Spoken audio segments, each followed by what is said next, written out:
So, hey everyone, welcome back. Check out the new camera.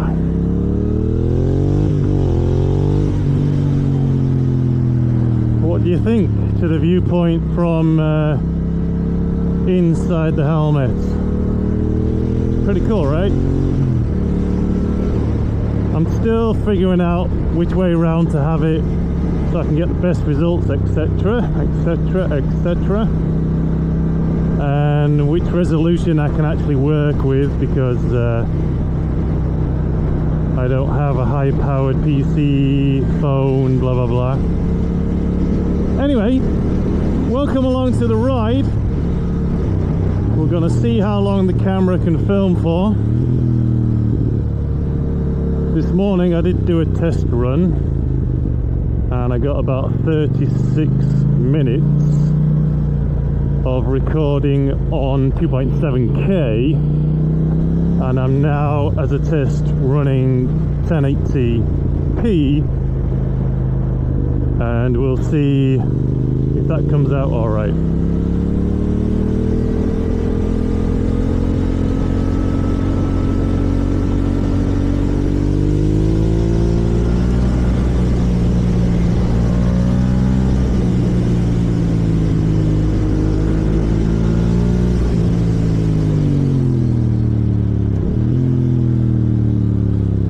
So I've held it in place with some magnets on the side, as you can probably tell, the side of the helmet aperture where I can see out from. I've used 4 magnets. It's actually quite strong. It's not going to move anywhere, so that's cool. So what are we going to talk about on the way home?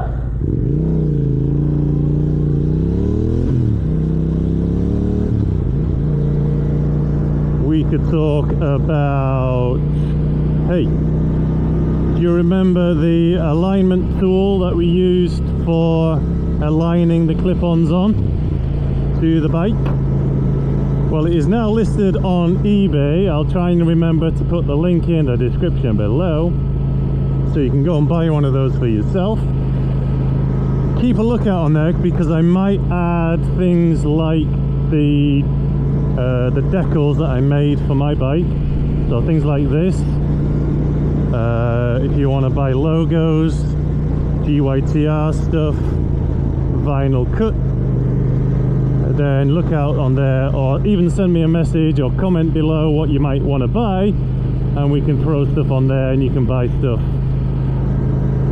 via my eBay account. So that's one thing. I would also please gently request, I know I hate people who do this, but if you are not subscribed and you enjoy watching these videos, then please do me a favor and subscribe. Maybe hit that like button. I'm very close to be able to maybe earn a small pittance from YouTube. I know they already put ads all over my videos, which, fair enough, we're using their platform right now. But if we could, you know, make a little money on the side to fund different things, that would be great. So please go ahead. Let's see if we can get that subscriber count up a little bit. And if you can, share these videos around on your Facebook groups. Always helps. Alright, so where are we with the bike? That's the big question, isn't it? We've been playing with suspension settings again. Today I've just been doing a bounce test on the rear shock. So I have just increased the rebound damping to see if we can smooth out feelings that I've been getting from the rear end of the bike. I am still in kind of track preload mode on the front, so the front feels quite stiff on the open road, but that's to be expected. Hi buddy. But yeah, we're just playing around with what we've got at the moment. We haven't been back on track yet. We're going in Road America September 23rd, and you're going to have POV live, well not live, POV from Road America on a Yamaha R7, ridden extremely averagely. But look out for that coming up at the end of September-ish. What else can we talk about? We could talk about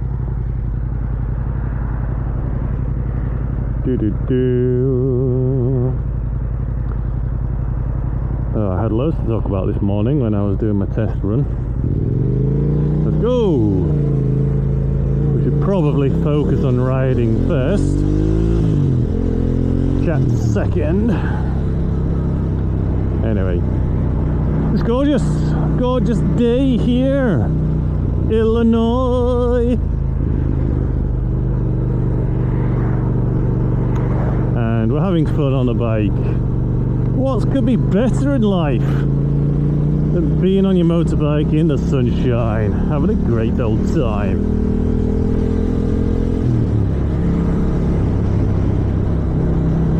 I do have a bit of an amplified whine coming from the chain area. I've checked it out because I heard it this morning. There's nothing wrong, there's no like wearing parts or anything stiff or anything like that. I think it's just the way the teeth engage on a lower sprocket, maybe something like that. Who knows, maybe we've already overheated a bearing on the last track day and my gearbox is about to fall apart. Awesome, absolutely awesome, mate. But let's hope not, eh? Let's hope not. It does. Oh yeah, I also noted that I seem to be cruising a lot more in 6th gear. I never really used to use 6th gear, just riding around the place. But now with that 15-tooth sprocket on the front, 6th gear seems a nice place to be, which might actually be helping my fuel economy as well, which is an added bonus. Is this guy going to wave at us? Oh no, he's not. There's very much a click between the Harley type bikes and the sports bikes over here in America. We tend to stay in our lanes, you know what I mean? Now this camera obviously is behind a tinted visor, which seems to be muting some of the colours. And I'm not about to get myself a clear visor and look like an absolute noob. So either you're going to have to deal with the muted colours, or I will do something in post-edit. If you've not noticed by now, then probably I've edited it slightly. Ah, what a glorious time to be alive. Apart from the entire global system falling around us. But apart from that, you know, we're having a great time, aren't we, guys? Having a great old time, yeah? Yeah? Okay, guys. Well, anyway. Well, thanks for coming along for the ride. Listen, I don't know how long this video is going to be. I don't want to bore you to absolute death. We're stuck in traffic, look, which is why I'm entertaining myself by talking to you. So it's not great, it's not, you know, great action, I'm aware. So I might pause this and come back to you in a little bit. Let's see if I can do this on the fly. Can I stop the camera? Maybe I should wait till we're decelerating a little bit. Okay, let's use the back brake and press the button. Welcome back. Welcome back. You know when you've done your chin strap too tight,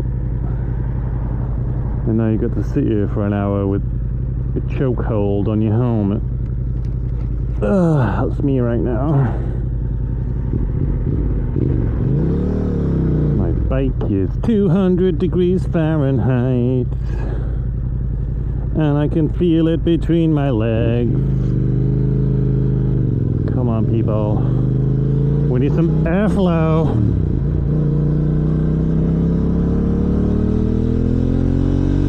Otherwise, I'm getting sweaty swallocks.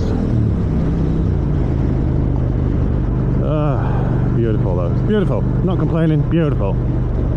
Lovely bit of sunshine. More than we've had in good old Blighty, I hear. But anyway, not to rub it in. What else was I thinking about the bike? I don't know really. I was obviously I've been contemplating suspension modifications. Ow. Oh. Manhole cover right there. And yes, you can go ahead and spend a load of money on forks, on shocks, on rear linkages, and I'm not necessarily opposed to it. It's just I'm really trying to make the most of what I've got. And when you look at some of the earlier race series that the R7 brought to us, such as the R7 Cup, which was some races that occurred in Europe, and I was watching a video today about it, and they could change the shock, but they had to keep the original forks, albeit they could change the springs, the spring rates in the forks, and if they really wanted to, they could somehow adjust the internal valving. Now, I have no idea how they would do that, but that's all the options open to them, right, in the R7 Cup. And I'm going to guarantee that some of the riders in that Cup will be going a gazillion times faster than I can right now. Now, would a shock make that difference? Yeah, maybe.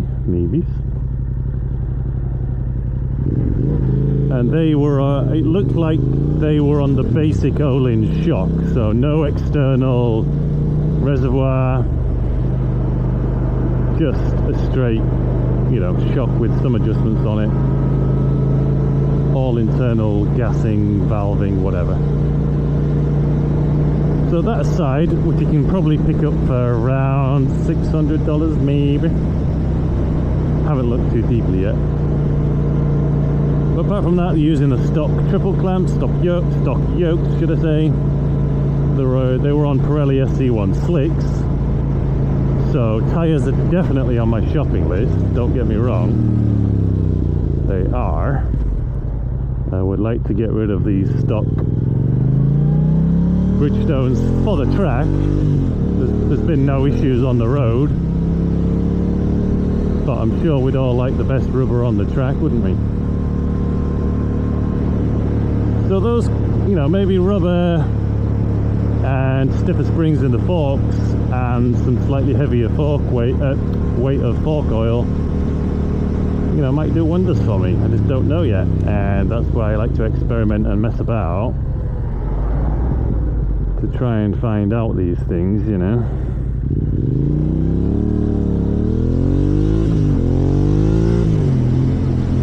Until we have to splash out on thousands of dollars of shocks and forks and everything. But we'll give it a go, you know what I mean. I also like watching, I don't know if you guys have seen it, I don't know, sorry if I butcher the naming, but the Women's Championship races, the WCR series going on around, I think it's around Europe, tracks, coinciding with World Superbikes.